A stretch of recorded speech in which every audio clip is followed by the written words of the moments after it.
It might not have been the prettiest win for the Denver Broncos, but it was a win nonetheless. 28-19 over the New Orleans Saints. Welcome in Broncos country to the Broncos Breakdown by Chat Sports. My name is Moose, giving you my instant thoughts and analysis on the Broncos' third preseason win over the New Orleans Saints.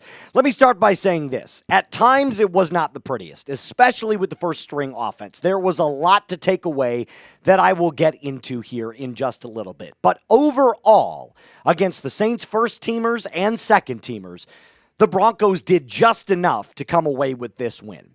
It wasn't nearly as buttoned up as I would have liked, but they did just enough, like I said. If I had to give it a grade, I'd give it a solid B or a B-, and I'll explain why coming up here in just a little bit. I do want to start, of course, with the quarterback. No, not Sam Ehlinger. Bo Nix. There was a lot of people in our live chat during our watch party that were saying, Bo looks really choppy still. I disagree. I thought Bo really showed out today. I can highlight 3 specific plays for you where Bo absolutely killed it. His first play was throwing off of his back foot where he completed a pass to Adam Troutman. And granted, it was only for 2 yards, but he was staring down the barrel of a defensive lineman who was inches away from getting a sack. Bo threw it off of his back foot, completed it to Troutman for a positive net gain. Only 2 yards? Sure. But he still made a really good play. The second one was a corner route to Courtland Sutton, where Bo rolled out on a naked bootleg, threw across his body to Courtland Sutton, and placed the ball on the opposite end of Courtland Sutton's back shoulder, where Courtland did a beautiful job of flipping his hips, adjusting his body, making the catch, and getting out of bounds. And his last amazing throw was his touchdown pass to Courtland Sutton, where again he threw it off his back foot, lofted it to the back shoulder, and perfect ball placement. There's only one spot where that ball could be, where Courtland Sutton could go up and get it, and Bo threaded the needle perfectly. On the day, 10 of 14 for 110 yards, 1 touchdown, and a QB rating of 118.2. Mind you, there was also a drop from Evan Ingram. Bo played really well, and so did Courtland Sutton. The QB1, the wide receiver 1 combo is electric. And this is why you paid Courtland Sutton to keep him stride and stride with Bo Nix until the end of his rookie deal. Because Courtland Sutton and Bo Nix clearly are the number 1 quarterback wide receiver duo on this team. And it's not close. Their chemistry is on full display. Sure, it might not be fully buttoned up like you want it to be right now. But I think we saw today the glimpses of what it's going to look like in 2025. So Courtland Sutton, mile-high salute to you. Bo Nix, well done, my friend, because both of you deserve a round of applause. Let's go to the run game. I thought Audric Estime had his best game of the preseason. Was it enough to make this team? I still don't think so. As well as he played today, averaging 5.6 yards per carry and finding the end zone, I think he clearly showed enough fight to at least get recognition on today's video and recognition in the game, but I don't think it was enough.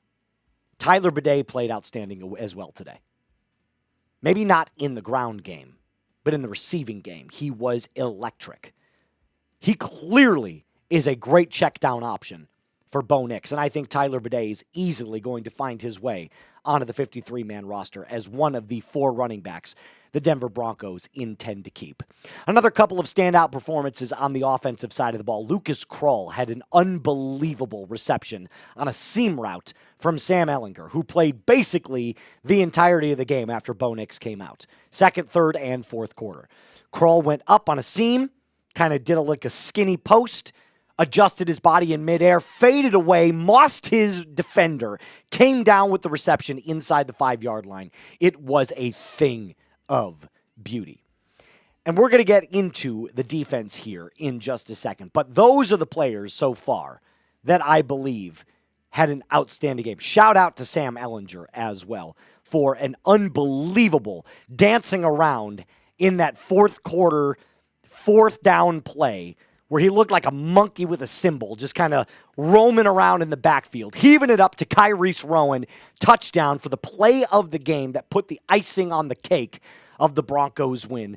So mile-high salute to both of them as well. Now, before I get into the defense, I have to tell you about our friends at Ethos. As someone who is getting married in less than 2 weeks, I can't believe I'm saying that, life insurance is something that I do not take for granted whatsoever. And that's where Ethos comes in. They are revolutionizing the insurance industry with a 100% online process and can provide protection for you and your loved ones in as little as 10 minutes. They've got no medical exams. Just answer a few easy health questions online. Their 100% online and hassle-free process makes it easy to apply. You can get same-day coverage without ever leaving your house. Protect your family with life insurance from Ethos. Get your free quote at ethos.com/NFL Daily. That's ethos.com/NFL Daily. I'll have all of that in the comments and description of today's video. Shout out to Ethos for sponsoring today's video. Very briefly, I do want to mention the offensive line, at least the starting, did not do nearly as well as we thought it would have, especially in the run game. Their run zone scheme blocking needs work, fine-tuning. It wasn't awful. It just wasn't exactly where we needed it to be. I'm not worried about it. I think Sean Payton will go over the film. I think he will make a easy, tweak, adjustment, and say, look, here's where we need to get better on the offensive line. For the most part, I thought it was a solid C to C+ effort from the offensive line, especially in the run game. It wasn't nearly as tweaked or as good as it should have been. Now let's go to the defense. I thought the defense wasn't nearly as dominant as it has been in the last couple of games, but that's okay. They were going up against first and second stringers. Spencer Rattler, Kendre Miller, Tyler Shuck, all of these guys, especially the QB battle going on in New Orleans, have the opportunity to end up starting for the New Orleans Saints. Alvin Kamara and Kendre Miller are a 1-2 dynamic combo punch. So the Broncos defense had a tougher challenge today, but I thought they adopted a very good bend but don't break mentality. There were a couple of early drives from Spencer Rattler and company where they moved the ball, chunked it down the field on the Broncos, and the Broncos tightened it up in their own territory. So once the Saints got inside the 40-yard line of the Broncos, they really cleaned it up. Their run defense was stout. Their pat defense from guys like Pat Surtain and Chris Abrams-Drain was incredible and sticky. There was a lot to like from this Denver Broncos defense. And it's not going to be perfect and completely shut down every single game. But in the games where you find yourself giving up chunk plays, what you want to know is that your defense has a bend but don't break mentality, especially when they get close to the red zone. Forcing field goals and not allowing 6 points to get on the board was clearly one of the ideas for the Denver Broncos, at least on defense. I thought Vance Joseph had a couple of great schemes. I thought they blitzed when they needed to blitz. I thought they dropped back in coverage when they needed to drop back in coverage. Q Robinson had a couple of great plays today. The rookie out of Alabama, a strip sack, and welcome to the NFL moment for that young man. There's a lot of hype around this Broncos defense. We've talked about this nonstop here on the channel. But the one thing that you need to at least know is that this Broncos defense isn't going to be perfect. It will be great, but it will not be perfect. They are going to give up points. Because remember, you've got some of the best players on the opposite side of the football in the world going up against you.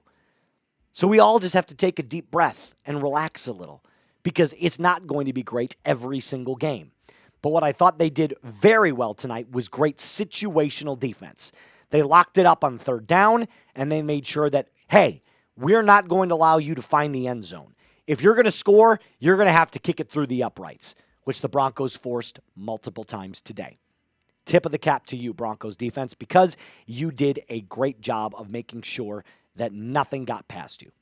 That's going to do it for us on today's episode. A reminder to hit that subscribe button if you haven't already. We've got way more Broncos content coming your way. Roster cut down day is Tuesday. Final winners and losers. Previews of Week 1 against the Tennessee Titans. all coming to you, Broncos country. Until then, my name is Moose. A mile high salute to you. Like the video, subscribe to the channel, and as always, be cool.